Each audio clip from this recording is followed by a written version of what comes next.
Hello everyone, कैसे हैं आप लोग। आज हम लोग the world is too much with अस, जो कि विलियम वर्ड्सवर्थ का लिखा हुआ पोइट्री है, उसको हम देखने वाले हैं। और इसकी मैं फुल लाइन बाय लाइन पूरा आपको लोगों को क्लियर करने वाली हूँ। तो अगर आप लोगों ने अभी तक चैनल को सब्सक्राइब नहीं किया है तो प्लीज़ चैनल को सब्सक्राइब कर लीजिएगा, क्योंकि ऐसे ही टेट एग्ज़ाम से रिलेटेड पूरा सिलेबस मैं 1 बाय 1 टॉपिक सारा आप लोगों के लिए लेकर आने वाली हूँ। ओके।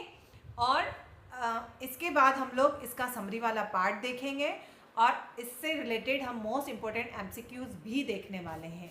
इसलिए मैंने आप लोगों को याद दिलाया है कि आप चैनल को सब्सक्राइब कर लीजिएगा। चलिए, तो हम लोग देखने वाले हैं the world is too much with अस। ये विलियम वर्ड्सवर्थ की पोयम है। इसके राइटर के बारे में मैं आप लोगों को पहले ही बता चुकी हूँ। चलिए, अब हम पूरी पोयम को देख लेते हैं, जो कि फर्स्ट स्टेंजा, जिसमें 8 लाइन है। ये 8 लाइन्स क्वेश्चन बेस्ड है और नेक्स्ट में जो 6 लाइन है वो 6 लाइन आंसर बेस्ड है। ओके, तो हम इन 8 लाइन्स को पहले देख लेते हैं कि इसमें कवि क्या कहना चाहते हैं। The world is too much with us late and soon. ये जो संसार है, ये जो दुनिया है, ये हमारे साथ हमेशा थी और ये हमेशा हमारे साथ है और ये हमेशा हमारे साथ रहने वाली है, आगे भी रहेगी। गेटिंग एंड स्पेंडिंग, इस चीज़ को हम समझ नहीं रहे हैं। हम सिर्फ पाना चाहते हैं और उस जो चीज़ हमने पा ली है उसको हम खर्च करना चाहते हैं, है ना। जो हमारे पास है उसको हम खर्च कर करके और अपनी शक्तियों का हम विनाश कर रहे हैं। वी ले वेस्ट अवर पावर्स, हम अपनी शक्तियों को ख़त्म कर रहे हैं, है ना। क्योंकि हमारे पास भगवान या फिर ऊपर वाला कह सकते हैं कि ऊपर वाले ने हमको बहुत सारी चीज़ें दी हैं इस प्रकृति में, लेकिन हम उसका दोहन कर रहे हैं। हमें सिर्फ भौतिक चीज़ों का ही उपभोग करना आता है। हम सिर्फ भौतिक चीज़ों के पीछे ही भाग रहे हैं। Little we see in nature that is our, हम लोग प्रकृति को बहुत कम देखते हैं।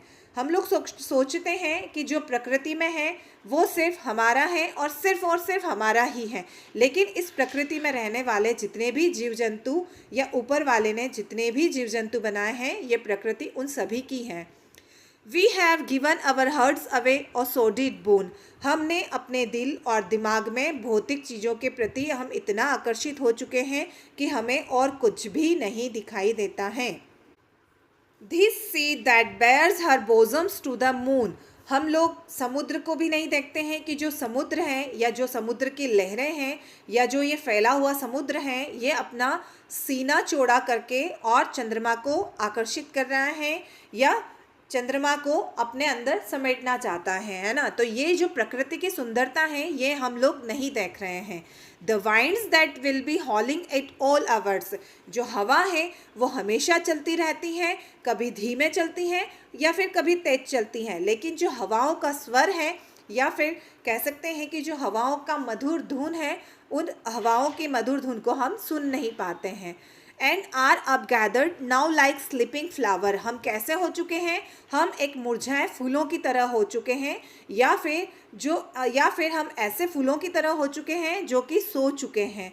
For this for everything we are out of tune, हम लोग सब कुछ पाने के लिए हम लोग कैसे हो चुके हैं, हम लोग बेताल हो चुके हैं, हम लोग एक राक्षस के जैसे हो चुके हैं और ये सब कुछ हम अभी के अभी पाना चाहते हैं और अभी ही इसको हम खर्च कर देंगे। ओके, तो ये सारी चीज़ें, प्रकृति की जितनी भी चीज़ें हैं, ये सब कुछ हम पाना चाहते हैं और इसको पाने के लिए हम क्या बन रहे हैं, इंसान क्या बन रहा है, एक बेताल कह सकते हैं, है ना। और बेताल कौन था, एक राक्षस था। ओके, चलिए, अब ये हमारी क्वेश्चंस की लाइन है कि राइटर या फिर जो कवि हैं वो ये चीज़ इंसानों से पूछ रहे हैं। अब इसका आंसर क्या देते हैं कवि, इसका आंसर देते हैं कवि, it moves us not great God I had rather be, ये हमें मिला है ना।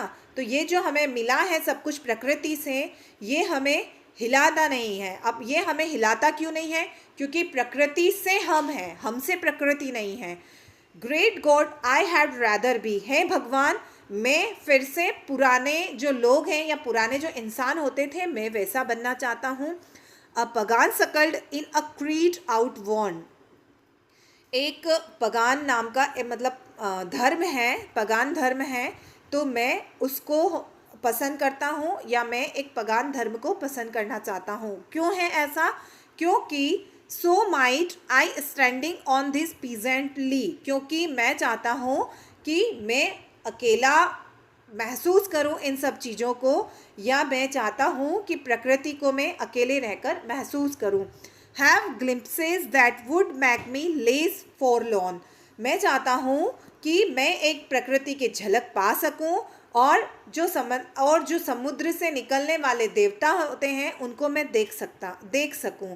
और कौन देवता निकलते हैं समुद्र में से?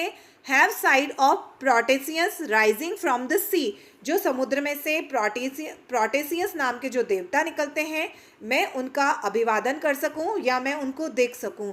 और hear old Triton blow his wreathed horn, और मैं ट्राइटन नाम के देवता को भी देखना चाहता हूँ, क्योंकि प्रोटियस और ट्राइटन नाम के जो देवता हैं वो ही समुद्र के देवता हैं, वो ही इस प्रकृति के देवता हैं, ताकि मैं उन दोनों देवताओं के दर्शन कर सकूं। ओके, तो वर्ड्सवर्थ की ये जो कविता है ये यहीं फिनिश होती है, और ये कविता हमें बताती है कि हमें प्रकृति का कैसे उपयोग करना चाहिए, हमें प्रकृति से क्या सीख लेनी चाहिए, या हमें प्रकृति के साथ में हिल मिल कर रहना चाहिए। हमें इन चीज़ों का दोहन नहीं करना चाहिए, इनका हमें अपव्यय नहीं करना चाहिए, और हमें अपनी भौतिक जो चीज़ें जिनके पीछे हम भाग रहे हैं तो उनके पीछे हमें भागना छोड़कर हमें अपनी प्रकृति को या अपने जो प्रकृति के देवी देवता हैं इनको हमें पूजना चाहिए। ओके, तो वर्ड्सवर्थ हमें कहीं ना कहीं इस प्रकृति की रक्षा करने के लिए प्रेरित कर रहे हैं, और उनकी सारी पोएम्स ऐसे ही क्वेश्चन और आंसर बेस्ड होती हैं, या कह सकते हैं कि पहले प्रॉब्लम्स होती हैं फिर उसका सॉल्यूशन देते हैं। ओके, तो ये आप लोगों को पोएम कैसी लगी आप प्लीज़ मुझे कमेंट करके ज़रूर बताइएगा, और इसका हम नेक्स्ट वीडियो में समरी वाला पार्ट देखेंगे। तो अगर आप चैनल पर नए हैं तो प्लीज़ चैनल को सब्सक्राइब कीजिएगा और बेल आइकन ज़रूर प्रेस कीजिएगा। Okay, thank you, bye bye.